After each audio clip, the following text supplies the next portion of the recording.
Assalamualaikum warahmatullahi wabarakatuh. Terima kasih sudah klik video ini. Halo teman-teman semuanya, perkenalkan nama saya Rama Angga Ferry Iransyah. Saya dari kelas 9B ingin menyelesaikan tugas seni budaya. Di sini saya membawa cerita ini tentang sebuah perkemahan yang saya terinspirasi sendiri dari cerita Kak Nadia Omar. Lanjut saja ke ceritanya. Cekidot. Cerita ini pengalaman dari, kita sebut aja namanya Ricky. Ricky ini dia tuh berasal dari Jawa Barat. Nah, pada suatu ketika Ricky ini bersekolah di sekolah di Jawa Barat yang sekolahnya itu mengadakan perkemahan di dalam sekolah. Nah, pada suatu hari perkemahan ini berjalan langsung dan Ricky ini menjadi salah satu panitia penyelenggaraan perkemahan di sekolah. Nah, semua regu atau semua siswa ini dikumpulkan untuk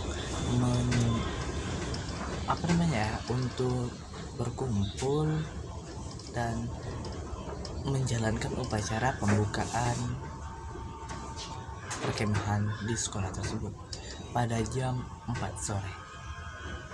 Nah, waktu itu Ricky dan satu temannya, kita sebut aja namanya tuh Niko, itu berjalan keliling sekolah untuk mengintai apakah masih ada seseorang yang belum berkumpul di lapangan atau sembunyi di kelas. Nah, waktu si Ricky dan Niko ini memeriksa kelas 7A, si Niko ini berjalan ke dalam kelas 7A, apakah masih ada orang yang belum kumpul, dan si Ricky ini menunggu di luar. Seketika Ricky ini melihat ada seorang gadis berkepang dua yang memakai atribut pramuka lengkap sedang duduk di depan kelas 7C, di koridor 7C. Nah, pada suatu itu Ricky ini spontan berjalan dan menanyakan tentang anak tersebut. Saat Ricky bertanya, anak itu diam aja anak itu.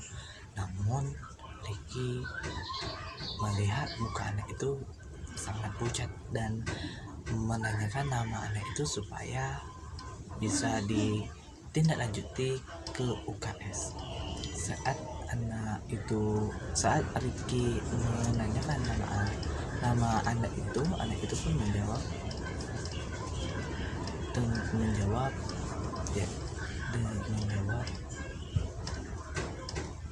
Sinta. Jadi si Sinta ini adalah anak yang Ricky jumpa di depan koridor depan kelas 7C. Nah, spontan si Niko ini dari belakang Ricky itu memanggil Ricky dengan kuat. Ricky pun lihat ke belakang Niko dan menanyakan pada si Niko ini ada apa. Namun si Niko ini bertanya balik, itu sedang apa. Ricky mengatakan itu, Ricky itu menyebutkan bahwasanya dia sedang berbicara bersama gadis yang kepang dua tadi. Namun si Niko lihat dari dalam jendela itu Ricky ini berbicara sendiri. Saat perkumpulan itu dimulai, si Ricky ini tidak menemukan anak gadis berkepang dua itu, yakni Sinta. Namun si Ricky ini langsung menanyakan ke kakak-kakak senior yang menyelenggarakan itu dengan menyebutkan bahwasanya si Sinta itu belum berkumpul dan ia sakit. Spontan si kakak-kakak seniornya ini terdiam dengan muka yang sangat tegang. Mereka bingung karena di sekolah ini tidak ada yang namanya Sinta. Karena si Ricky ini tidak percaya, Ricky langsung menanyakan ke adik-adik kelas 7C menanyakan nama Sinta. Namun tidak ada satu orang pun yang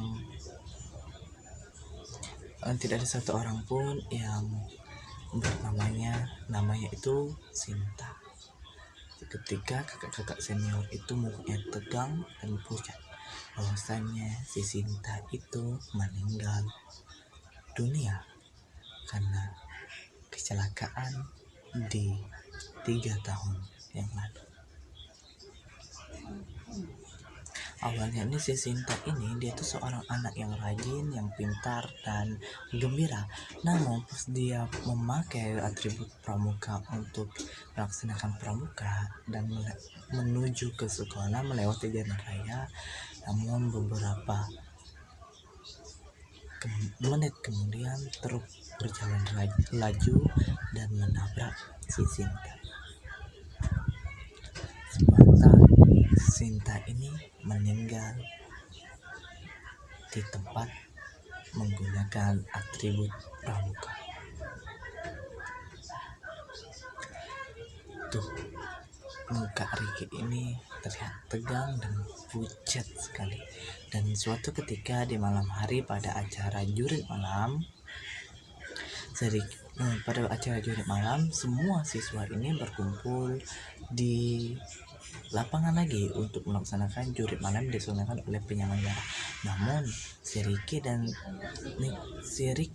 ini berjalan mengelilingi sekolah untuk berpatroli apakah masih ada lagi murid yang masih aja tidak mau ikut berkumpul. Nah, di samping sekolahnya ini tuh ada semak-semak belukar. Di situ ada suara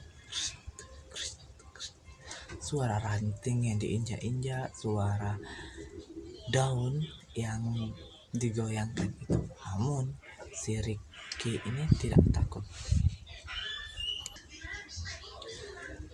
Si Ricky ini tidak takut, malahan dia mendekati semak belukar itu dan melihat betapa terkejutnya dia menemukan beberapa anak yang melaksanakan pramuka itu, anak pramuka yang tidak berkumpul malah berpacaran di semak-semak itu dengan api yang dibakar mereka. Maksudnya api yang kayak api pramuka, yang kayak api pembakaran itu, yang kayak gitu. Mereka berpacaran, mereka duduk, mereka dengan kita di situ. Seketika anak-anak itu melihat Ricky dengan terkejut. Kemudian Ricky ini marah dan suruh anak-anak itu jalan menuju ke sekolah. Namun di tengah jalan beberapa anak itu merasa berat kali badannya. Ia ketawa nyinyir sedikit dan berteriak. Saat teriak itulah semua orang di saat teriakan itu melenggeng, bahkan hampir separuh dari siswa-siswi sekolah itu tuh mengalami kesurupan. Ada yang dia tuh manjat pohon, ada yang dia kayang sampai jalan, ada dia kayang sampai manjat dinding. Itu tahu lagi kayak mana situasi di situ. Namun saat yang lain itu tidak kuat untuk menangani kesurupan masal tersebut, si Ricky nih memanggil Pak Budi yang namanya Pak Budi ini salah satu pemuka agama yang ada di sekitaran tersebut, dan ada beberapa guru yang datang seperti Pak Dio, Bu Nur dan sebagainya. Pada saat Pak Budi ini mengobati satu persatu yang hampir selesai, Pak Budi ini seketika tumbang. Dia tuh terlentang dan diseret sampai ke belakang sekolah yang lebih kurang itu 15 meter. diseret dari situ, diseret dia, kakinya diseret sampai ke belakang sekolah yang sangat gelap gulita. Di situ Pak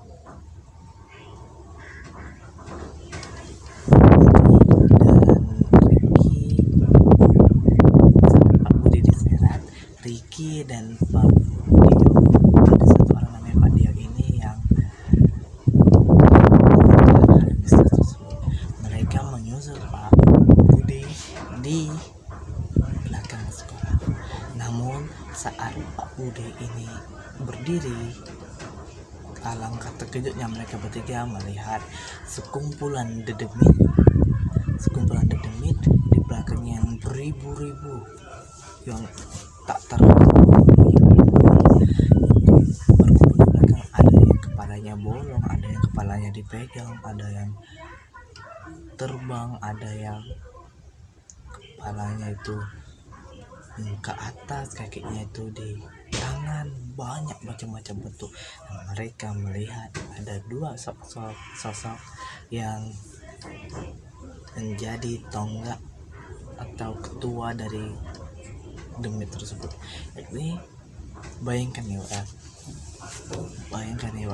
dia tuh kuntilanak namun merah, bajunya merah, mukanya itu rata, matanya itu hitam, mulutnya itu bertaring,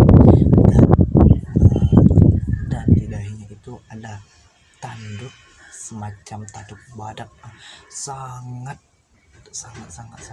runcing dan tajam. Yang satu lagi, dan dia tuh terbang. Yang satu lagi itu dia seperti siluman ular yang sangat besar, badannya ular, ujung dari perut sampai bawahnya itu ular, badannya ular, dan dari perut ke atas itu manusia. Namun mukanya itu bersisip, matanya hitam merah, dia memakai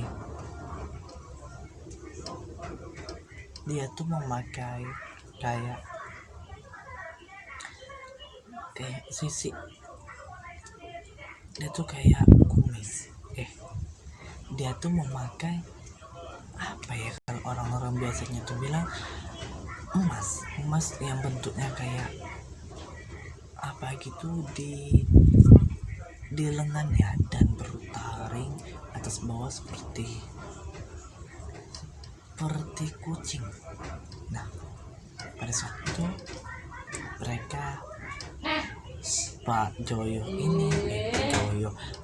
dan Pak Budi ini mempejamkan mata dan mengeluarkan penjaga mereka. Pak Budi ini memiliki kakek tua dan seekor harimau putih yang mengaum. Pak Dio ini mengeluarkan sosok berjubah hitam, sedangkan si Ricky ini secara tidak langsung bahwasanya pendamping dia ini dari 37 itu keluar dari belakangnya. 37 banget, 37 ditambah 2 ditambah 1 berapa itu? 40 melawan satu sekerombolan dedemit. Nah, pada saat itu kata Ricky tuh, kalau mereka berkelahi itu tuh ledakan petir cahaya itu akan keluar kayak gitu. Namun hal yang tidak mau itu dibantah oleh Pak Budi yang mengajak keduanya itu berkomunikasi dengan bahasa Jawa. Nah, pada saat itu dua sosok itu memakai bahasa Jawa halus, yang artinya itu dia itu mengatakan bahwasanya anak-anak itu telah mengotori kawasan kami, mereka harus mengikuti kami gitu. Namun Pak Budi ini berbicara bahwasannya Mbah, itu memang salah anak-anak kami, tapi jangan membawa mereka ke alammu gitu. Berdialog panjang sih itu sudah akhirnya sepakat bahwasannya para dedemit itu memaafkan anak-anak yang sudah mencemari daerah-daerahnya. Namun ada satu syarat yang harus dipenuhi, bahwasannya anak-anak itu kalau mengulangnya lagi akan diambil langsung oleh dedemit itu, dan disetujui oleh Pak Budi dan Pak Tio. Nah, pas akhirnya mau pulang, si Ricky ini dipanggil oleh dua ketua demit itu. Dia dipanggil dan mengatakan pakai bahasa Jawa nih, yang artinya itu, gue itu kamu anak yang baik-baik, sudah banyak yang mau jadi pengikutmu. Aku pun juga mau menjadi pengikutmu, tetapi ada yang lebih kuat dari aku. Jaga baik-baik anak ya. Akhirnya pada saat itu juga perkemahan itu dibatalkan langsung oleh pihak sekolah dan memulangkan semua siswa yang ada di sekolah tersebut. Di sini dari cerita ini kita dapat menyimpulkan bahwasanya di mana langit dijunjung, disitulah bumi dipijak. Makanya kita harus menghormati di semua daerah apapun yang kita injak, dan menghormati apapun adat yang mereka lakukan. Dan kata lain, kita tidak boleh semena-mena terhadap tempat-tempat yang itu saja yang bisa saya sampaikan. Mudah-mudahan menjadi